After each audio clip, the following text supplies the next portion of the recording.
Serambi Islami, semua ada di sini. Kajian Islami buat bekal nanti. Pemirsa TVRI yang dimuliakan Allah Subhanahu wa taala, Quran surah 49 Al-Hujurat ayat 10 menjelaskan innamal mu'minuna ikhwatum fa aslihu baina akhwaikum wattaqullaha la'allakum turhamun. Setiap mukmin adalah bersaudara, maka damaikanlah saudaramu apabila berseteru. Ini adalah konsep etika dalam menjaga makna dari silaturahim. Nah, Umi, sebelum kita melanjut tentang etika, maka kita harus paham dulu dan memberikan edukasi kepada jamaah dan juga pemirsa apa sebenarnya itu media sosial. Ya, ini bagian dari era digital ya, bagian dari di mana teknologi yang berkembang di masa saat ini. Dan ini semua tentu bukan sesuatu yang tanpa kendali. Itu makanya MUI pun sudah mengeluarkan fatwa untuk ini dalam Peraturan nomor 24 tahun 2017 itu ada yang disebut fikih medsosia. Masya Allah, sampai ada fikihnya ya? Oh iya itu. Dan ini kita bersyukur, kenapa? Sebetulnya aturan ini tidak harusnya tidak ada, kan begitu? Betul. Karena kita sadar seperti tadi waqulu linnasi husna, kan begitu? Ya. Apa yang dikatakan, apa yang ditulis, apa yang dilakukan, jadilah seperti lebah. Harusnya orang mukmin itu kan begitu, betul, mengeluarkan yang baik-baik. Nah, iya, anfa'uhum linnas. Nah, tapi karena mengingat kondisi kadang-kadang manusia ini lepas kontrol, yang seharusnya teknologi itu membawa kepada kebaikan, nah ini malah membawa madorot. Baik, kita kembali kepada konteks sosial media. Iya. Nah, harusnya konten apa saja yang ada di dalamnya, Umi? Iya. Kita bisa memilih, kitanya mesti cerdas, kitanya mesti bisa.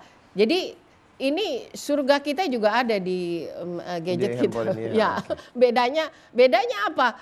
Gadgetnya, handphonenya orang soleh dengan yang tidak soleh, tentu dengan kontennya kan. Betul. Kayak begitu. Kita yang memilih. Hidup ini pilihan dan setiap pilihan itu tentu punya konsekuensi. Lalu bagaimana ada sebagian ibu-ibu mungkin ya Bu ya?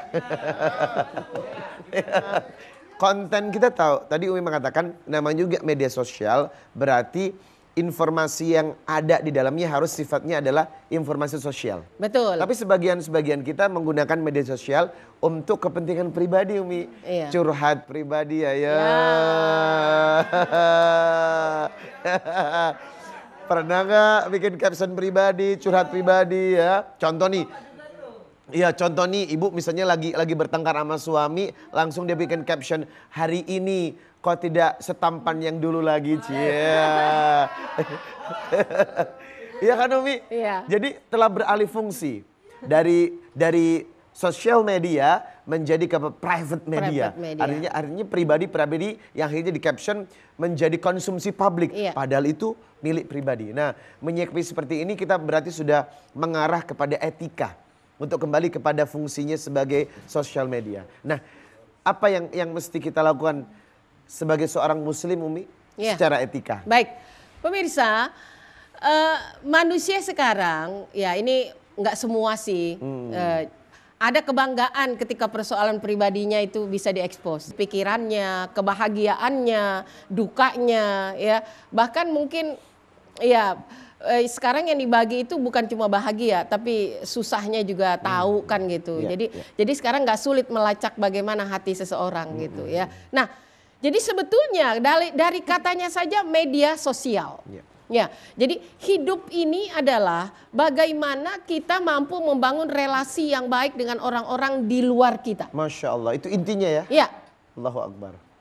Dan tentunya relasi yang terbangun di luar sana yang disebut hablum minan nas itu akan terbangun baik ketika pribadinya itu pribadi yang baik. Iya, karena hanya pohon yang berakar bagus, dia punya batang yang baik, kemudian dia punya buah yang bagus yang bisa dinikmati. Kalaupun dia tidak berbuah, dia bisa jadi tempat untuk bernaung orang-orang yang kepanasan. Jadi etika pertama kita mesti paham, yang namanya media sosial adalah jalinan yang sifatnya sosial. Membangun relasi, itu makanya saya kembali tadi kepada apa yang ditetapkan oleh majelis ulama tadi tujuannya apa? Menggiring, mengajak, menghimbau para penggiat media sosial agar menggunakan media sosial ini sesuai dengan tuntunan Al-Quran dan Sunnah. Masya Allah. Serta fatwa para ulama dan para pakar IT. Masya Allah. Ya, semuanya terangkum di sana. Kenapa? Karena pondasi yang pertama Al-Quran. Ya. Apapun yang kita lakukan, wala taqfu ma laisa laka bihi ilmun. Jangan sembarangan kita bicara ketika kita tidak punya ilmunya. Inna sam'a wal basara wal fuad kullu ulaika kana anhu mas'ula. Semuanya akan dipertanggungjawabkan. Kalau kesadaran ini muncul, Masya Allah. Ya, tentu mungkin yang keluar yang baik-baik. Yang jadi masalah nih Mas Riza, apa salah orang curhat kan gitu? Iya betul. Kadang-kadang kan manusia tidak mampu meredam masalahnya sendiri. Kadang pengen ngomong supaya ringan gitu. Dulu sebelum ada media sosial, para sahabat itu mereka saling berbagi, saling menumpahkan kegalauan, kegelisahan itu. Jadi curhat yang enak itu ketika kita seperti ini sebetulnya. Coba kalau saya misalnya nulis status, hari ini kurang uang belanja. Mas Rija mau nambahin uang belanja saya? Iya. Saya biasanya akan tulis kurang berapa. Itu saja udah nikmat kan gitu. Nah, jadi setiap orang merespon persoalan orang lain, ya. Dan apakah kita temukan di jawabannya di sana? Mungkin ya. Iya, tetapi itu kurang bijak. Iya, betul. Iya kan? Nah, bukankah yang enak itu ketika kita bertanya atau meminta bantuan saudara kita ketika ada kesulitan. Yang kedua nih yang lebih miris lagi, kalau kita di medsos itu kan Mas Riza paling-paling ada sekedar kasih jempol. Iya. Nah itu ada kepuasan tersendiri. Nah intinya begini, bisa saja seseorang itu bercerita tentang persoalan di media sosial, tapi tujuannya adalah dia meminta sumbang pemikiran atau solusi Dari sebuah masalah. dari sebuah masalah atau terhadap masalah yang sedang dihadapi. Ada semacam harapan dari teman-teman yang masuk ke dalam kelompok pertemanannya di media itu. Ini kita bolehkan juga, asal saja ya ada batasan-batasannya. Saya tadi menarik dengan kalimat fikih dalam media sosial adalah bagaimana mencurah, membuat, menulis semuanya kembali kepada Quran dan hadis. Betul. Nah, karena kita melibatkan orang-orang di dalamnya. Betul. Namun pada faktanya nih Umi, pada faktanya para netizen telah keluar dari konteks Quran dan hadis. Contohnya banyak nyinyir, menghina, menggibah, menyakiti, melukai, bahkan sampai ada undang-undang cyberbullying di mana ada undang-undang yang mengatur akan ada sanksi bagi orang yang menyakiti orang dari media sosial.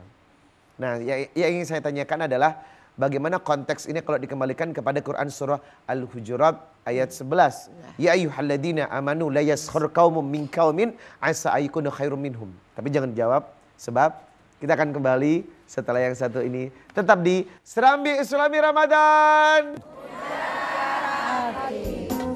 Serambi